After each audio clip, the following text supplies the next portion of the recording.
Assalamualaikum warahmatullahi wabarakatuh.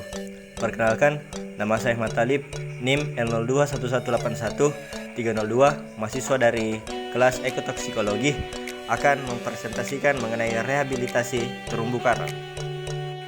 Upaya pelestarian terumbu karang di perairan Indonesia mutlak diperlukan.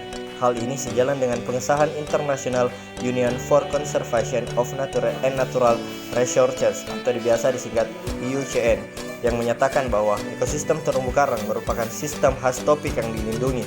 Kebijakan ini dikaitkan dengan sumber daya hayati yang sangat bermanfaat untuk kelangsungan hidup manusia. Manfaat terumbu karang diantaranya sebagai penahan gelombang, biotop ikan, dan makanan ikan, serta pariwisata bahari. Menurut Kusman dan Yevita Effendi tahun 1994. Akan tetapi, kondisi terumbu karang di Indonesia sekarang ini mengalami degradasi lingkungan yang diakibatkan oleh perubahan alam itu sendiri ataupun akibat ulah makangan manusia. Tentunya masalah itu akan semakin meluas jika tidak segera diambil langkah-langkah untuk melestarikannya. Adapun metode pelaksanaan pada paper rehabilitasi terumbu karang ialah kegiatan rehabilitasi terumbu karang melalui program kolaborasi terumbu karang, buatan dan transparansi karang, terdiri dari beberapa metode, baik itu berupa pembuatan media substrat dan pengambilan biofisik sebagai pendukung ekologi manfaat terumbu karang, yaitu 1. Pembuatan terumbu karang, dan 2. Biofisik. Untuk lebih jelasnya dapat diuraikan sebagai berikut. Pembuatan terumbu buatan.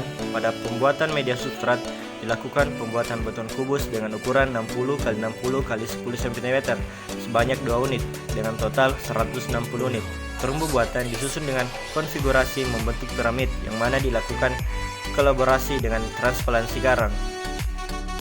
Pada metode yang kedua ialah biofisik. Yang pertama ialah kualitas perairan. Pengambilan dan pengukuran kualitas air dilakukan pada lokasi terumbu buatan dan transplantasi karang yang ditanam. Variabel-variabel yang diukur langsung di tempat atau di lapangan yaitu suhu perairan, suhu udara, salinitas, kecerahan, dan kecepatan arus. Yang kedua ialah terumbu karang.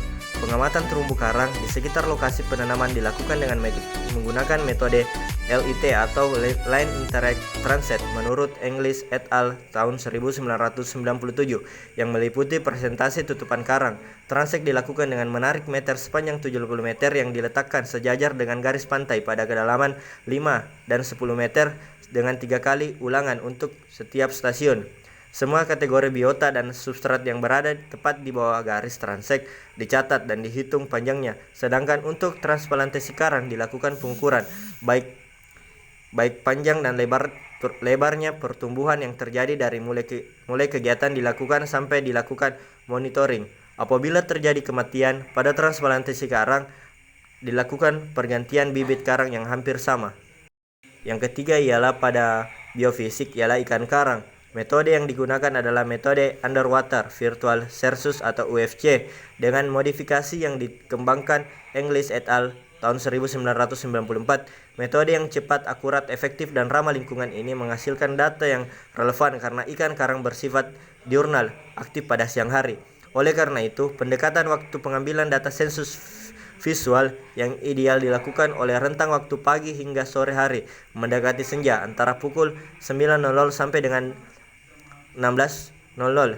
Pendekatan waktu juga memperhatikan kondisi pasang surut air laut karena dapat mempengaruhi visibility perairan menurut Suarsono 2014.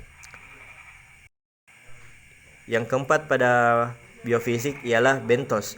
Monitoring fauna bentos dilakukan dengan menggunakan metode Bentos Belt Transit atau biasa disebut BBT yang memodifikasi dari Belt Transit menurut Edrus 2013.